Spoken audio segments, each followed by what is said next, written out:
जय हिंद, वंदे मातरम। दोस्तों, मैं आशुतोष आपके अपने YouTube channel JMD exam crack पर आप सभी का बहुत बहुत स्वागत करता हूं। आज हम साइंस के महत्वपूर्ण प्रश्न सुपर 100 क्वेश्चन लेकर आए हैं वन लाइनर अप्रोच में। आइए डिस्कस करते हैं इसके बारे में। कह रहा है जीव तथा जंतु विज्ञान का जनक कहा जाता है, तो अरस्तू को कहा जाता है। किसे कहा जाता है? अरस्तू को कहा जाता है। अगला क्या है?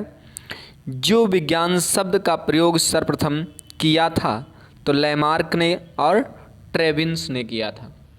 लैमार्क जर्मनी का था और ट्रेविन्स लैमार्क फ्रांस का था और ट्रेविन्स जो है जर्मनी का था।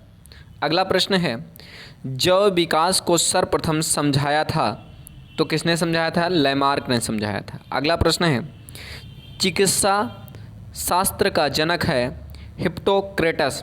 कौन है? हिप्पोक्रेटस है। अगले क्वेश्चन की बात करते हैं, अगले वन लाइनर की बात करते हैं। वनस्पति विज्ञान के जनक, फिर एक एक करके डिस्कस करते हैं। वनस्पति विज्ञान के जनक किसे कहा जाता है? थियोफ्रेटस को। किसे कहा जाता है? थियोफ्रेटस को। रसायन विज्ञान के जनक किसे कहा जाता है? तो लेवासियो को। किसको कहा जाता है? लेवासियो को, जियर को। अगला है मानव का विकास इतिहास परंपराओं से संबंधित विषय कहलाता है एंथ्रोपोलॉजी। क्या कहलाता है? एंथ्रोपोलॉजी। अगला प्रश्न है गैसों के विसरण के नियम का प्रतिपादक है, तो है ग्राहम है। कौन है? ग्राहम है। अगले प्रश्न की बात करते हैं। वन लाइनर अप्रोच है और पढ़िए, बड़ा अच्छा है, 100 क्वेश्चन से कम नहीं है। कह रहा ग्रह के संबंधित नियम का प्रतिपादक कौन है? तो केपलर है। कौन है? केपलर है। E बराबर mc² समीकरण दिया था, तो आइंस्टीन ने दिया था। जड़त्व के नियम की खोज की थी, तो गैलीलियो ने की थी। गुरुत्वाकर्षण के नियम का प्रतिपादक किया था, तो किसने किया था? न्यूटन ने किया था। प्राकृतिक वर्ण सिद्धांत के प्रतिपादक हैं, तो डार्विन हैं। उत्सर्जित परिवर्तन का सिद्धांत दिया था ह्यूगो डी ब्रिज ने दिया था। किसने दिया था? ह्यूगो डी ब्रिज ने दिया था। अगला प्रश्न है नेचुरल सिलेक्शन का सिद्धांत दिया था डार्विन ने। विकास के सिद्धांत के प्रतिपादक कौन हैं? Charles Darwin. आनुवांशिकी के जनक हैं ग्रेगर जॉन मेंडल। मेंडलीफ ने अपने प्रयोग के लिए चयन किया था मटर के पौधे का। अगला प्रश्न है आनुवांशिकता के विज्ञान को आनुवांशिकी कहा जाता है। यह कथन किसका है? W वाटसन का। आनुवांशिकी उत्परिवर्तन होता है क्रोमोसोम से। सर्वप्रथम जीन शब्द का प्रयोग किसने किया था? तो जोहान वर्ग ने। जीन की अवस्था होती है गुणसूत्रों में। अगला प्रश्न कह रहा है जीन एक एंजाइम सिद्धांतों का प्रतिपादक था, तो बिडल योम टैट्रम ने। खून का रंग लाल है हीमोग्लोबिन के कारण। हीमोग्लोबिन में पाए जाने वाला तत्व है लोहा। हीमोग्लोबिन यौगिक है प्रोटीन का। अगला प्रश्न है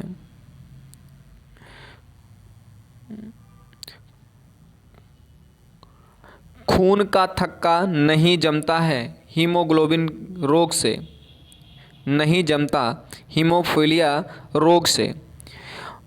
शरीर के अंदर रक्त को जमने से रोकता है हिपैरिन नामक प्रोटीन। हिपैरिन नामक प्रोटीन का उत्पादन होता है यकृत में। अगला प्रश्न है रक्त का अध्ययन कहलाता है हीमाटोलॉजी। रक्त के थक्का बनने में सहायक है प्लेटलेट्स की मृत्यु होती है प्लीहा में। रक्त का थक्का जमने में सहायक विटामिन के है। रुधिर का तरल भाग होता है प्लाज्मा।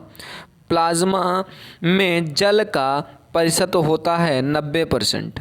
आइए अगले प्रश्न की बात करते हैं और समझने का प्रयास करते हैं। कह रहा है रक्त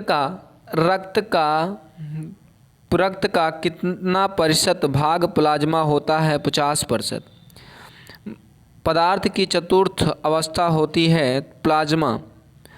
रक्त में पाए जाने वाला धातु है लोहा।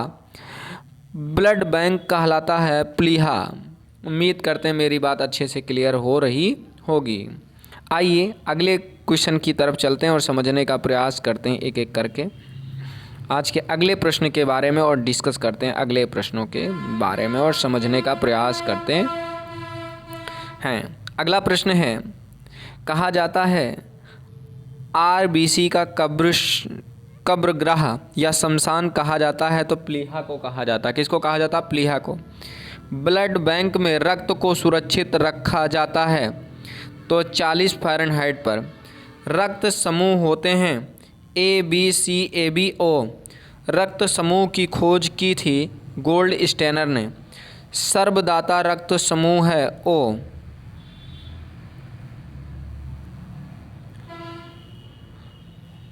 सर्वग्राही रक्त समूह है ए बी।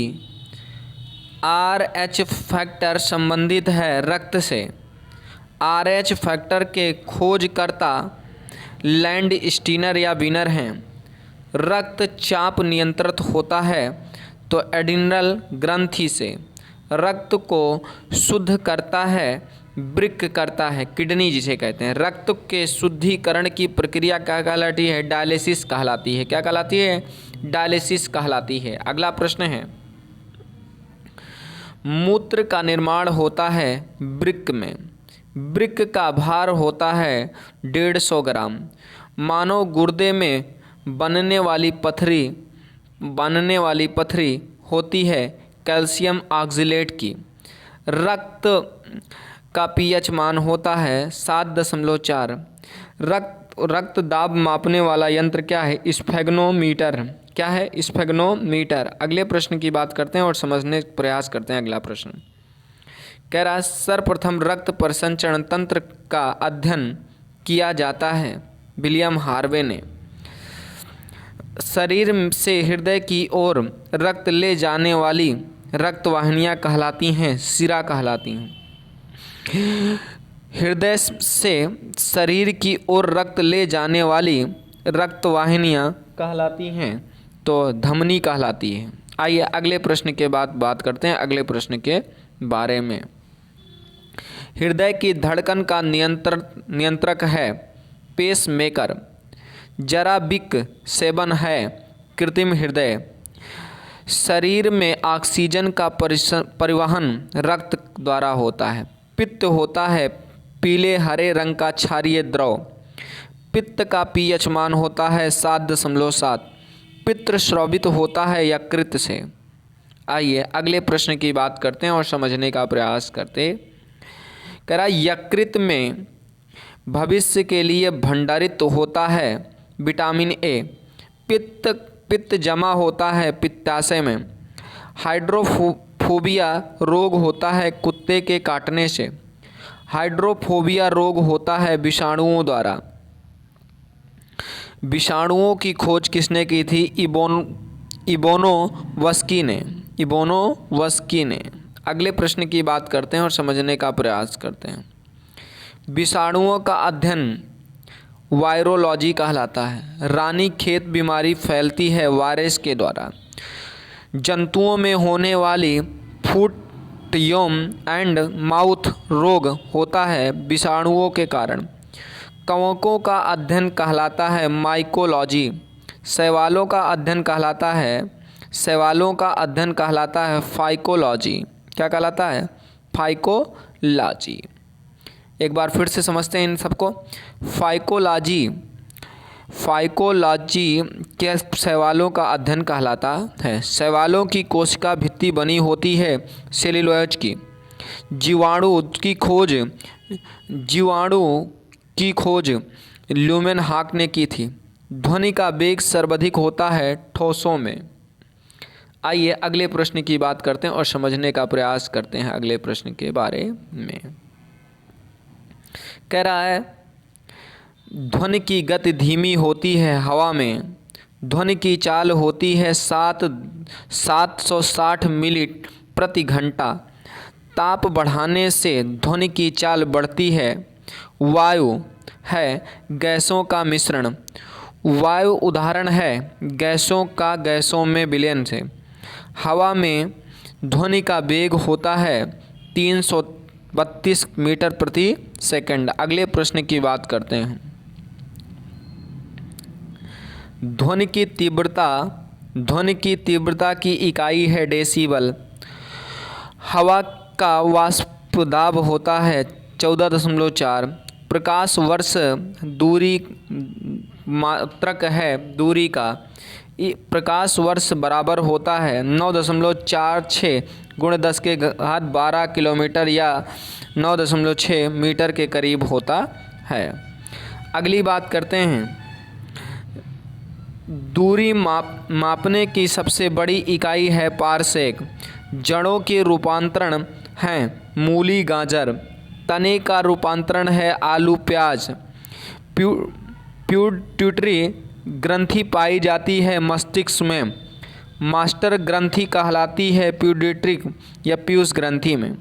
अगली बात करते हैं, अगले क्वेश्चन को समझने का प्रयास करते हैं। कह रहा है मानव के सबसे छोटी ग्रंथि है प्यूटरी ग्रंथि। 2 वंशानुगत रोग हैं वर्धानता एवं हीमोफीलिया। सर्वप्रथम मनुष्यों में वर्धानता का वर्णन किया तो हेनर ने 1876 ईस्वी में। वर्धानता व्यक्ति को पहचान करने में क्षमता नहीं होती और वो किसका हरे और लाल रंग को पहचानने में क्षमता नहीं होती। अगले प्रश्न की बात करते हैं। थायरॉक्सी हार्मोन स्रावित होता है थायराइड ग्रंथि से। जठर रस में पाई जाती है हाइड्रोक्लोरिक अम्ल। लाइकेन में परस्पर सहजीवी मौजूद होता है कवक और शैवाल से। अगला प्रश्न की बात करते हैं। तो प्रश्न क्या है, जरा मेरी बात को ध्यान से समझिए।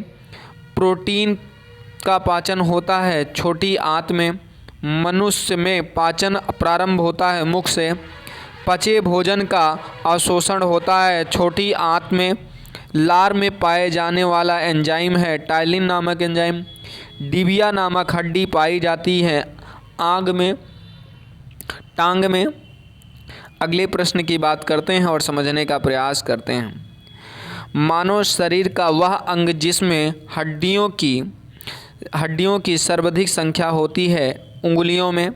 भोजन को पचाने में सहायक होता है एंजाइम। एंजाइम की रचना होती है अमीनो अम्ल से।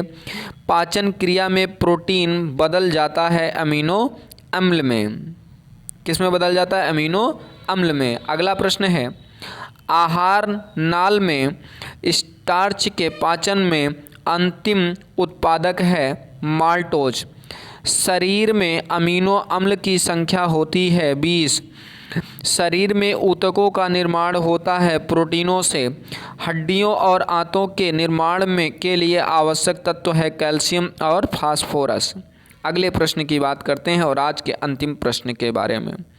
आपको ये प्रश्न कैसे लगा आप कमेंट करके हमें ज़रूर बताइएगा, क्योंकि ऐसे ही प्रश्नों के लिए हम इंतज़ार करते हैं आप लोगों के लिए कि आप सुझाव देते रहें। तो प्रश्न है, भोपाल गैस कांड 1984 में रिसाव हुआ था किसकी? मेथिल आइसोसाइनाइड का। तो आपको मेरे द्वारा यह पढ़ाया गया वन लाइनर साइंस का आपको कैसे लगा कमेंट करके हमें ज़रूर बताइएगा। मिलते हैं नेक्स्ट वीडियो में, तब तक के लिए जय हिंद, वंदे मातरम। दोस्तों अपना बहुत बहुत ख्याल रखिएगा।